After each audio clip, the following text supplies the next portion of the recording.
Bonjour et bienvenue dans le podcast de tout et de rien. Dans cet épisode, et je m'en excuse, je n'ai pas utilisé les mêmes méthodes d'enregistrement que les fois précédentes. Donc mon micro est de très mauvaise qualité, mais la rencontre était suffisamment riche et intéressante à mes yeux pour la garder telle qu'elle. Ça y est, c'est lancé, bonjour. Ok, bonjour, ça va? Très bien, ravie d'être là. Ah ben, ça me fait plaisir parce qu'en plus tu as réagi du tac au tac, donc Ouais. vraiment c'est cool. Donc voilà, moi je voulais t'inviter pour parler de l'auto-hypnose et savoir déjà comment tu étais venue à l'auto-hypnose, comment ça s'était passé, si c'était une grosse découverte, si ça avait été compliqué au début ou facile. Parce que donc moi, je fais de l'hypnose accompagnée, mais j'essaye de faire de l'auto-hypnose et vraiment, c'est pas du tout. Ok, donc en fait, moi j'ai une maladie très grave, en fait, qui ne se voit pas. Ok. Et j'ai eu beaucoup de chance, j'ai survécu. Mais je suis toujours en danger, en fait. Ah, ah Et oui. c'est une maladie très très rare. Je suis la 62e en France à l'avoir. Ah Et oui. c'est une maladie qui touche les poumons, les articulations, les muscles, la peau, les cheveux. C'est ce qu'on appelle enfin, c'est une maladie qui touche toutes les Ouais, parties du grave. corps. Ouais, ouais, Et OK. puis en fait, quand j'ai eu la maladie, j'avais vraiment très très mal. J'avais beaucoup de douleurs, c'était très très dur à gérer. Et Mmh. en fait, les médecins me droguaient de médicaments, c'était horrible. Et j'étais Ah ouais. dans un état, mais c'était, j'en pouvais plus quoi. Ouais, je Et, comprends, ouais. et puis il y a un médecin qui est venu un soir à la maison. Et puis, il a dit, non, mais il faut arrêter tous les médicaments, c'est pas possible. Donc, on va vous sevrer sur certains médicaments qui n'étaient pas Mmh. essentiels pour gérer la douleur. Il m'a dit, ça va mettre 3 jours à s'en remettre. Et puis après, bah, ça ira mieux. En fait, ça allait quand même un peu mieux, mais j'avais quand même très, très mal. Et le problème, Mmh. c'est que le centre antidouleur, il faut 1 an pour avoir un rendez-vous. Ah Et oui, donc, OK. ça, c'était vraiment lamentable. Ah Et ouais. puis en même temps, avec la maladie, le problème, c'est qu'en France, ils ne savaient pas comment la soigner. Donc, j'ai regardé la recherche qui se faisait à l'étranger et c'était en fait l'inverse de ce qu'on me disait en France. Et Ah donc, oui, j'ai carrément, ouais. suivi les conseils de l'étranger. J'ai un médecin qui est en Angleterre, j'ai eu des visios avec les États-Unis pour pouvoir marcher parce qu'en fait, je ne pouvais plus marcher en fait, parce que ça OK, touche les OK. muscles et tout ça. Donc, j'étais dans un Mmh. état horrible. Et puis en fait, je voulais beaucoup apprendre sur la douleur parce que j'ai compris que j'allais pas y arriver avec les médecins. Et en fait, Mmh. j'ai cherché sur Internet et j'ai vu que il y avait des livres qui étaient à la fois des livres pour médecins et puis il y avait des livres d'exercices, un livre d'exercice qui allait avec pour traiter la douleur par l'auto-hypnose. Et donc, Mmh. en fait, j'ai lu le livre du médecin pour comprendre d'où venait la douleur, etc. Et puis, j'ai commencé à regarder le livre d'exercices et commencer à faire les exercices d'auto-hypnose. Donc, en fait, D'accord. l'entrée, elle était par là.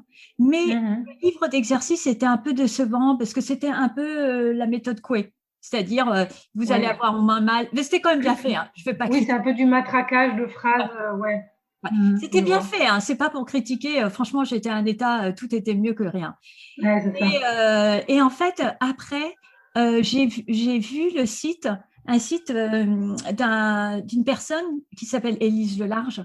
Et Ah, c'est donc, toi qui parlais d'elle aussi, donc oui, OK. Ouais, ouais. et en fait, elle met des vidéos en ligne et j'ai écouté des audios, pardon, des audios en ligne. Mmh. Et j'ai écouté une audio et j'ai trouvé ça extraordinaire. Et elle a publié un livre, j'éteins ma Mmh. boîte mail, pardon. C'est pas grave. Elle a publié un livre qui s'appelle Prendre soin de soi par l'auto-hypnose. Et en Mmh. fait, j'ai appliqué à la lettre, j'ai lu le livre en entier et j'ai Ah ouais. commencé à appliquer et donc à créer mes Mmh. propres textes d'auto-hypnose. Alors au Ah début, oui. c'était un peu bizarre parce que Mmh. j'avais aucune aide des médecins parce qu'en fait, ils voulaient pas m'expliquer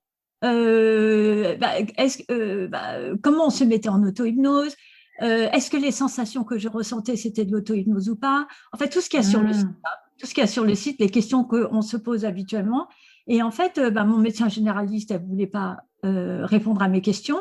Et puis, je me rendais compte que les médecins qui pratiquaient l'hypnose, ils pratiquaient l'hypnose, mais ils ne voulaient pas enseigner à la personne D'accord, ouais. être Ouais, autonome. les clés, les méthodes, ouais, ouais. Et par contre, Et toi, du coup? oui, Oui, par pardon. contre, juste le Quand livre d'Élise Lelarge, là, elle donnait beaucoup de pistes et c'est comme ça OK, que je suis partie. d'accord. Mais toi, quand tu as commencé à expérimenter, du coup, tu dis que tu faisais tes textes, moi j'ai testé ce genre de truc aussi. Est-ce que tu n'avais pas ce décalage de dire je vais pas me soigner moi, j'ai besoin d'aide extérieure? Tu arrivais à avoir assez confiance en toi pour te dire c'est mon texte et c'est grâce à moi que je vais réussir à bouger les choses en moi. Je sais Oui, pas si c'est parce clair, qu'en mais fait, mes médecins étaient complètement incompétents. ouais, ils étaient largués, quoi. Et Comme ils dans beaucoup étaient de choses et de complètement. maladies D'abord, ils étaient invisibles, largués, et malheureusement. puis il y en a qui étaient vraiment pas gentils. Et Ah parce que bon, moi, je me battais, hein. Je me battais. Maintenant, je vais très très bien, mais je dois faire très attention. Et en fait, parce qu'en fait, moi, je voulais absolument pas créer un état de dépendance. Parce qu'en fait, je voyais bien ce que disait la recherche. L'auto-hypnose, on peut le faire soi-même, mais sauf que il faut y arriver, quoi. Donc, il bah m'a oui. fallu plusieurs mois. Et alors après, la question de confiance en soi, c'est juste que j'écrivais. Au début, j'écrivais pas. Les premiers mois, en fait, j'écoutais les textes d'Élise Delarge, et j'ai commencé à écrire, mais des toutes petites choses, Mhm. vraiment très très bref. Et puis c'est au fur et à mesure que après j'ai acheté plein de livres sur comment construire des textes d'hypnose, mais en Ah fait, oui, je me le suis adapté à moi. Et pour moi, c'est ouais. comme l'idée de choisir. euh, Tu sais, quand on se lave le matin, eh Mhm. bien, on a envie de choisir ses propres parfums, quoi. On n'a pas envie de choisir le parfum de quelqu'un d'autre. Ouais, c'est Un vrai, jour, c'est on a vrai. envie de rose, l'autre jour, on a plutôt envie de lavande, etc. Et ben en fait, quand Ouais. tu crées tes propres textes d'auto-hypnose, et ben en fait, Mhm. tu choisis ce que toi, tu trouves le mieux pour toi. Ouais, c'est vrai, c'est vrai. Mais ils le disent d'ailleurs quand ils nous guident en hypnose, bon après je vais parler donc du coup de la plateforme des psychonautes et de Ouais. Kevin Finel et tout ça. Moi, c'est le hasard qui a fait que je suis tombée sur une vidéo de Kevin Finel et que je trouvais ça très bien et c'était très intelligent sa façon de l'aborder, de l'expliquer et tout, je trouvais. Mais c'est vrai qu'ils le disent eux-mêmes souvent quand ils guident les gens de se réapproprier les mots et que si par exemple il y a un mot qui va bloquer, qui va pas avoir le sens qu'on attendait ou quoi, de le remplacer. Je trouve ça super dur sur le coup, même si Mais ce effectivement n'est ça pas possible sur fonctionne. le coup. Sur le coup, en fait, l'objectif, c'est juste de rassurer la personne Mm. elle est maître de. Tu vois, Ouais, c'est ouais. un genre de. C'est pour que la personne. C'est comme les peut-être. Dans les textes, Oui, comme peut-être, en fait, c'est ouais, pour que la personne, elle soit autonome dans sa pensée. ouais. Pour se l'approprier et tout, oui, Oui, se l'approprier, et puis oui. c'est les ou bien vous pensez ceci, ou peut-être cela, etc. Mm. Ouais. Et donc, du coup, ouais, finalement, quand même, dans tes premières approches, bon, t'es gavé de livres, on va dire, et après, tu l'as mis en expérimentation et Au début, au début, vraiment pour être clair, il m'a fallu des mois pour comprendre qu'est-ce que c'était. En fait, à force de lire, j'ai compris que de toute façon, je pratiquais l'auto-hypnose depuis très, très, très longtemps. ah, D'accord? alors ça, par Petite, contre, c'est intéressant, ouais. petite, mais je ne le savais pas, mais petite, parce que j'ai été élevée aux États-Unis et au Canada. Petite, je regardais la nature quand j'allais marcher. Je pouvais passer 2 heures, même avant la maladie, à regarder un lever de soleil en Ouais, à Toscane. contempler. Donc, je Mm. pratiquais l'auto-hypnose, mais je ne savais pas. Mais Mm, après, les sensations, etc., le problème, c'est que j'avais les sensations liées à la douleur de la maladie. Et je ne savais pas si c'était la maladie, si c'était l'auto-hypnose. Enfin, j'étais complètement larguée, mm. quoi. Ah ouais, ouais, ouais. Et Et du coup, oui, ouais. Non, du coup, quand tu fais ton auto-hypnose ouais. pour atténuer la douleur, tu utilises beaucoup les images, comme par exemple les trucs de imaginer une tache d'encre ou de couleur, Ah, enfin, alors, visualiser vraiment un truc et la diluer. je vais te raconter 2 trucs. Il y a l'auto-hypnose que je fais au quotidien. Ben, ça, je vais Mhm. te le raconter. Alors, d'abord, il faut savoir que maintenant, l'auto-hypnose, je ne le fais plus pour la douleur. Oui, c'est une OK? routine pour toi Voilà, c'est maintenant. une routine, c'est un plaisir, etc. Donc, il y a Mhm. l'auto-hypnose au quotidien. Et puis, il y a eu les rares cas où j'ai vraiment eu. Donc, je te raconterai l'histoire d'un scanner où je suis restée très longtemps et j'ai vraiment eu très, très mal. Et là, j'ai utilisé l'auto-hypnose Ah pour ouais. la douleur. Donc, le premier cas, c'est l'auto-hypnose au quotidien. En fait, c'est ce que je fais en auto-hypnose quand j'écris, ou en fait, c'est une hyper concentration sur en fait, le paysage que je regarde, qui est à la fois le paysage extérieur, parce que j'ai la chance, j'ai un jardin, c'est à la fois le paysage extérieur, mais c'est également un paysage que je crée à l'intérieur. D'accord, Et ouais. donc, en fait, c'est de l'hyperconcentration, hyper concentration. Et en fait, tu te concentres tellement sur ta pensée et dans le livre d'Élise Large, elle explique bien, il faut passer par les 5 sens. Donc, en général, moi, je bois un thé, et puis j'imagine les odeurs, tu vois, je réfléchis vraiment à tout ça. Et donc, ça, c'est une première manière de détourner ton attention des problèmes en te concentrant sur ce sur quoi tu as envie de te concentrer. Donc, tu choisis, ça peut être l'aurore le matin, ça peut être ce que tu veux, quoi. Donc, ça, c'est le premier truc. Ouais. Et je te donne le deuxième. Non, du coup, non, c'était juste pour savoir. Du coup, tu commences les yeux ouverts, tu regardes ton paysage et après tu les fermes et tu rajoutes les trucs sensoriels. Alors, le matin, non, en fait, je fais ça. Alors, il y a 2 choses. Le matin, quand j'écris les yeux ouverts. Et j'aime bien, alors je peux regarder un lever de soleil parce que j'adore écrire le lever de soleil, mais quand c'est en hiver et qu'il est tard, c'est pas possible parce que je travaille. Mais sinon, en fait, le paysage est intérieur. Et j'ai les yeux ouverts et j'écris en même temps. Donc, je tape sur mon ordinateur ou je lis un livre de poésie, je surligne, etc. C'est pas la même chose quand je me mets en auto-hypnose, vraiment les yeux fermés, que j'interroge mon corps, etc. Et que, donc là, c'est une autre forme d'auto-hypnose que je fais également, mais qui est plus pour gérer l'angoisse, que c'est plus une gestion de l'angoisse que le bien-être du matin. Et donc, moi, j'ai fait les yeux fermés. Et là, en fait, j'ai une technique. Je ne sais pas si tu veux que je t'explique comment j'entre en auto-hypnose. Je veux bien, oui, carrément, ouais. Alors, en fait, c'est une technique toute simple. Je lève les yeux comme si je regardais mes sourcils. J'inspire, j'expire. J'inspire, j'expire. Et sur la 3e expiration, je ferme les yeux. D'accord ? En fait, je regarde et je ferme les yeux. Et après, j'expire et je baisse le regard, je baisse la tête. Et là, dans ma tête, j'imagine que je descends des marches. Donc, c'est 10 pas, il y a 10 marches. Et c'est dans un escalier blanc dont la peinture est légèrement écaillée, tu vois, et qui descend vers une plage de sable fin. Et donc, je dis 10. C'est très structuré, c'est toujours un truc similaire, ouais. Oui, toujours. Et en fait, je dis, donc en fait, la phrase est en anglais. 10, you're going deeper. Donc 10, tu descends. Et puis 9, tu descends. Et quand j'arrive à 1, mes pieds sont sur le sable et je suis en auto-hypnose. Et donc, en fait, quand je suis en auto-hypnose, là, c'est là que je vais vraiment, c'est là que je peux m'interroger, je peux me poser des questions, oui, non, je peux dire, voilà. Donc ça, c'est une autre technique que la technique créative du matin où j'écris. Ouais. Et du coup, quand tu es donc dans cette méthode-là, tu as des réponses. Ton inconscient te répond.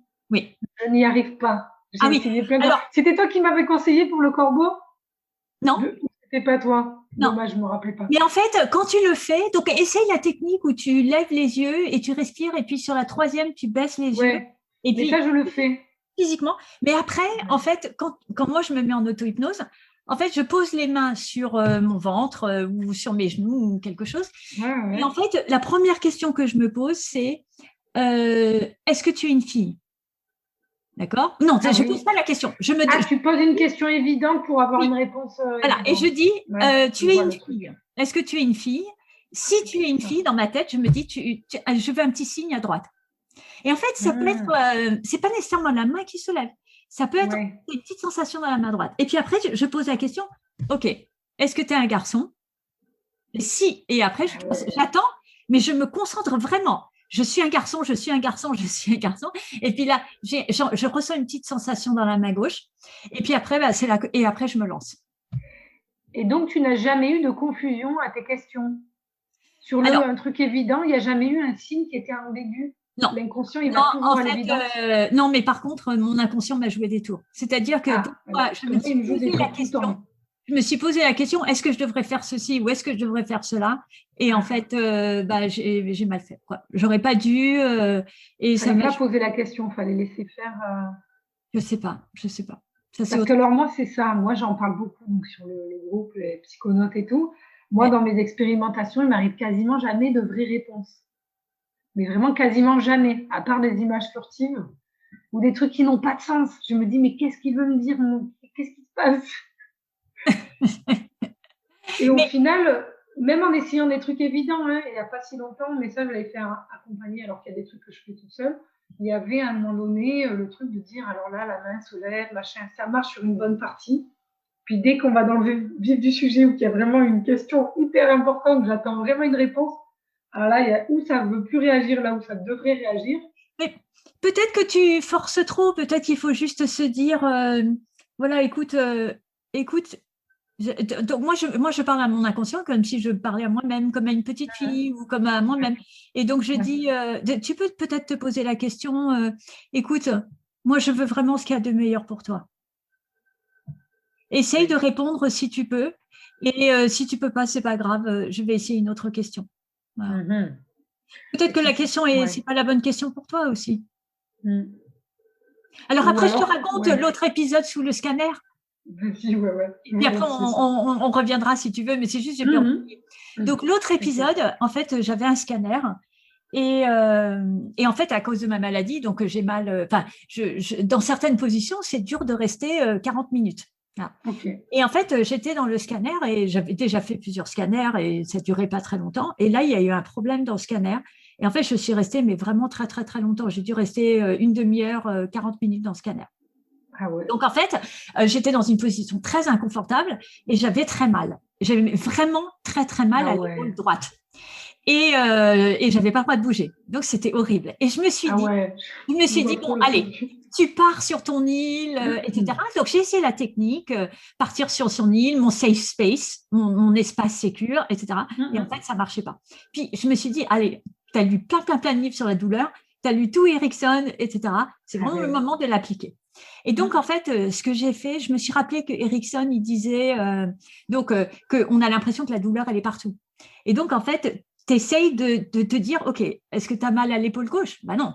Est-ce que tu as mal à la jambe droite? Non. Est-ce que tu as mal à la jambe gauche? Non. Et en fait, de rapprocher dans le plus petit espace possible la douleur.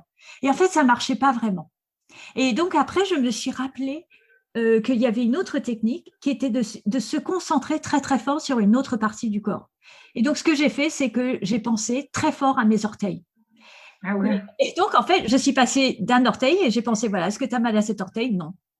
Et bon, alors, est-ce que tu as mal à cet orteil? Et j'ai vraiment réfléchi. Et non, non, non, non, non. Et puis après, je me suis dit, est-ce que je vais penser à mon épaule maintenant ou pas? Ça risque de revenir à la douleur. Et je me suis dit, bon, allez, vas-y, pense à ton épaule. Et en fait, j'avais plus mal. La douleur était partie. Ça, c'est fou quand même, ouais. Incroyable. Voilà. Donc, en fait, c'est vraiment c'est des expériences très, très enrichissantes où je découvre, parce qu'en fait, personne n'aide. Et puis, il y a certains médecins, enfin, moi, j'en connais pas. Pour moi, c'est vraiment le passage par les livres et des médecins qui t'apprennent la technique de l'auto-hypnose. Je pense que le site Psychonautes, c'est très bien fait, mais c'est très bien fait, hein, il y a rien à dire. Mais je pense que pour quelqu'un qui débute, qui découvre, c'est vraiment pas facile. Je pense que, et puis je pense peut-être que tout le monde doit passer par ce moment-là où on se pose ces questions-là, quoi. T'as essayé les audios de Élise Delarge? Non, pas du tout. Je n'avais même pas vu s'ils étaient facilement accessibles. Je sais que j'avais. J'ai mis le lien plusieurs fois dans Psychonautes. Ah, c'est vrai, c'est marrant parce que le nom, je l'ai retenu. J'avais regardé, j'étais tombée sur son livre. Mais je vais réessayer. Alors, je t'enverrai l'audio. C'est gentil. Parce que l'audio avec le lien exact pour celui qui a marché. Parce qu'en fait, elle a fait plein d'audios. Et il y a un audio qui, moi, immédiatement, ça a fait ça, quoi. Je savais. Je savais, je me suis allongée 20 minutes, j'ai éteint le téléphone portable, j'ai fermé la porte, etc. J'ai écouté l'audio et je me suis dit, ah ouais, c'est génial. Mais après, je voulais le faire moi-même. Oui, je comprends, ouais. Après, moi, le problème que j'ai, c'est que quand je fais les audios, je tiens. Alors, ça dure 20 minutes, 30 minutes, je tiens. Quand je veux le faire seul, je me fais une version minute, quoi. Je me fais une version trop courte. Et du coup, j'ai pas le temps de vraiment. Et j'ai l'impression des fois que ça a duré longtemps. Puis d'un coup, je reviens et en fait, c'était très court. Du coup, c'est pas très profond, c'est pas très palpable comme sensation, même si donc palpable, c'est pas le mot. Mais en fait, les sensations, peut-être que tu attends des sensations qui sont trop fortes. En fait, les sensations, c'est plus des sensations de bien-être, de relaxation. C'est un peu comme regarder la mer l'été. Tu sais, voilà, c'est cette sensation-là qu'on a. Oui, mais ça, je le ressens quand je fais de l'auto-hypnose accompagnée, quand je fais de l'hypnose accompagnée, pardon. c'est vraiment un moment que je m'accorde pour moi et où je me dis, ah ouais, quand même, j'ai eu un apaisement de la douleur pendant, allez, si ça a duré 30 minutes, bon, ça ne dure pas tout à fait 30 minutes, parce qu'on fait des petites expérimentations et on parle au milieu, Et mais tu je me dis, mais as essayé l'hyperconcentration sur les 5 sens sur un autre. ouais, ça je l'avais fait, mais ça je l'avais fait sur, pareil que toi, j'avais trouvé des livres, enfin, j'en ai pas essayé beaucoup parce que j'avais l'impression que seule j'étais trop perdue déjà. Ouais. Et puis avec les livres, donc pareil, je me retrouvais avec un timing pas du tout cohérent, quoi.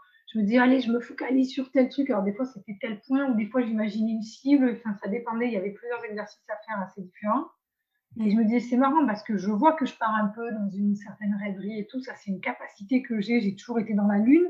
Et là, je me dis, là, j'en ai besoin et tout. Et en vrai, c'est pas si flagrant comme expérience. Alors, avec quelqu'un. Peut-être qu'il faut que tu trouves l'activité qui te convient à toi. C'est-à-dire que certains, ça va être… moi, c'est l'écriture. J'adore écrire, j'adore lire la poésie.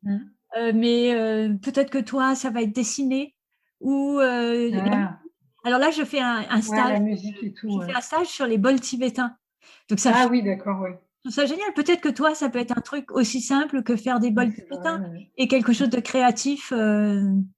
Mais du coup, oui, quand tu écris, tu es vraiment dans le concret de l'écriture quand même, ou quand tu relis, c'est un peu… Ah non, tu as dit que tu tapais sur l'ordi quand même. Non, mais on peut taper sur l'ordi et être en auto-hypnose. Hein. Non, mais ça, je vois bien ce que tu veux dire quand même. Mais moi, j'ai les deux états des fois. Je peux très bien être concentrée et vraiment écrire et partir dans une pensée. Et en même temps, je peux écrire à la main, là, par contre, être dans une pensée. Et là, après, me dire, mais non, en fait, j'écris n'importe quoi. Mais en fait, c'est quand j'écris en auto-hypnose, c'est plus, je cherche un état de… Oui, c'est un peu l'état de flow dont parlent les sportifs et les musiciens, en fait. Ça, j'ai c'est un jamais état touché ça. d'extase. C'est un état d'extase face à un lever de soleil. Et puis, tu ressens dans ton cœur, dans ton corps, le bien-être. C'est génial. Ouais. Je vois l'idée, mais alors ça, j'ai jamais vécu ça. Mais il faut que tu ailles sur une plage. Il faut que tu le fasses dans un cadre qui est magnifique pour toi, peut-être. C'est possible, ouais. C'est vrai. Et alors, je reviens sur un truc, c'est que du coup, tu disais que tu faisais ton hypnose en langue étrangère, du coup en anglais. Des fois en anglais, des fois en français. Ouais. Ah, quand même. Parce que j'allais te demander si tu pensais que c'était une capacité autre du cerveau, mais en vrai, c'était ta langue maternelle, en fait. En fait, j'ai été élevée bilingue parce que j'ai été élevée en partie par une grande tante qui me parlait en anglais et ma mère me parlait en français. Donc, j'ai vraiment été élevée bilingue. Et à l'origine, j'ai voulu écrire des textes en anglais. Mais après, j'aime tellement la poésie française que je suis restée sur le français. Et quand je me parle à moi-même, par exemple, les yes, no questions, les oui, non, etc., des fois, c'est en français, des fois, c'est en anglais. Mais l'écriture, elle est en français.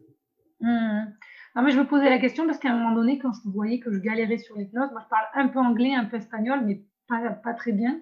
Et à un moment donné, je me disais, il y a un truc qui bloque dans mon inconscient, il y a quelque chose qui a l'air de pas valider l'expérience ou quoi. Je vais tenter des trucs en anglais ou en espagnol.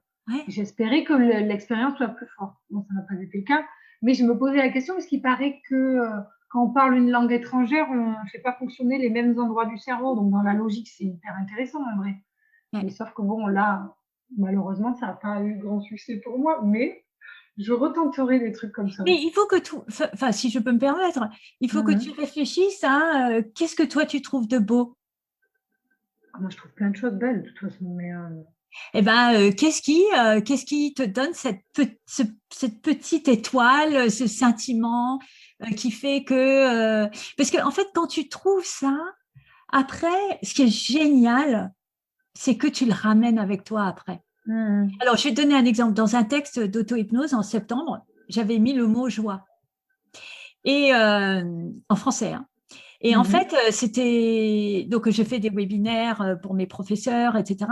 Et puis, j'avais dit à mes professeurs de nommer la chaîne YouTube et qu'il fallait qu'ils la nomment comme… donc, je ne vais pas donner le nom de la chaîne, mais dans la chaîne, il y a le mot joie.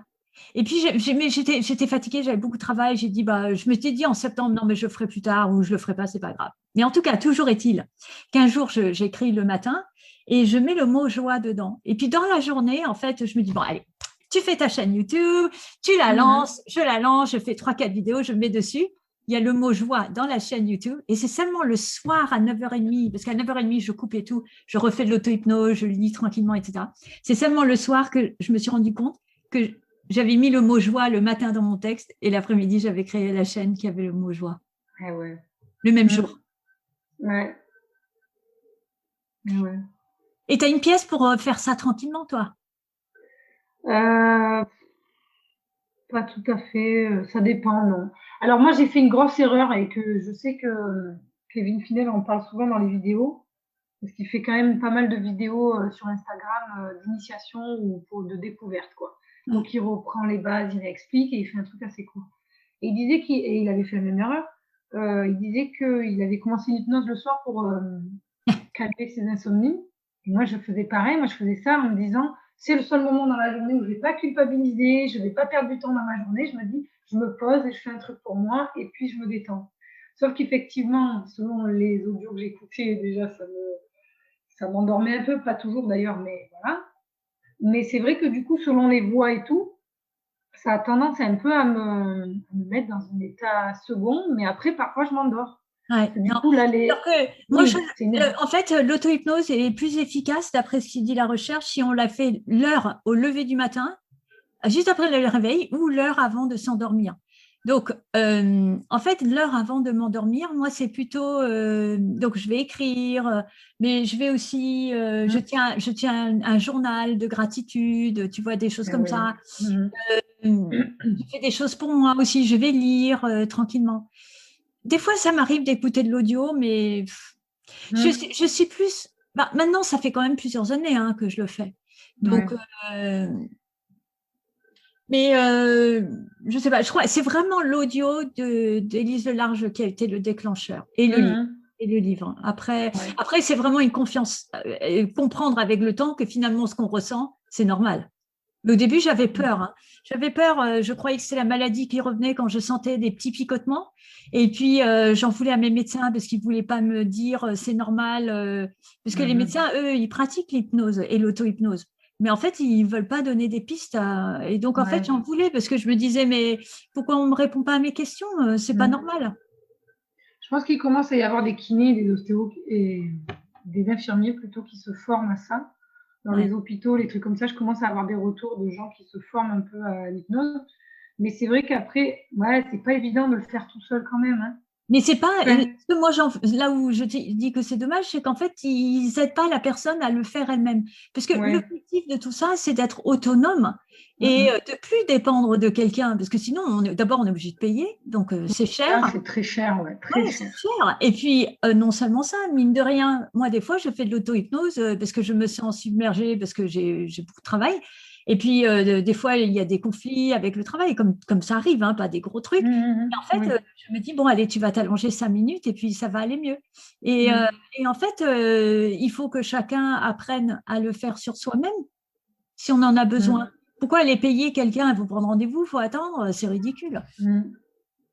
Oui, c'est sûr que autant s'aider soi-même, c'est sûr, surtout quand c'est ça, quand c'est des douleurs chroniques et tout. C'est malheureux, mais ça persiste. Et voilà, et effectivement, les ostéos, les soignants, tout ce qu'on veut, ils nous aident à un instant précis, mais voilà, on en a besoin. Non, et puis ça remplace les médicaments quand même. D'abord, moi, ils m'ont contacté, le centre antidouleur, ils m'ont contacté 1 an après et j'étais furieuse. Je leur ai dit non merci, j'ai plus besoin de vous. J'ai fait par moi-même. Je vais en Angleterre et puis l'auto-hypnose, ça aide. Ouais, carrément, ouais. Bah écoute, j'allais dire, on a été vachement plus rapide que ce que je pensais, et je pense qu'on a fait le tour. Voilà pour ce podcast que nous avons arrêté rapidement peut-être. Merci à ceux qui l'ont suivi, et j'espère à très vite dans un prochain épisode.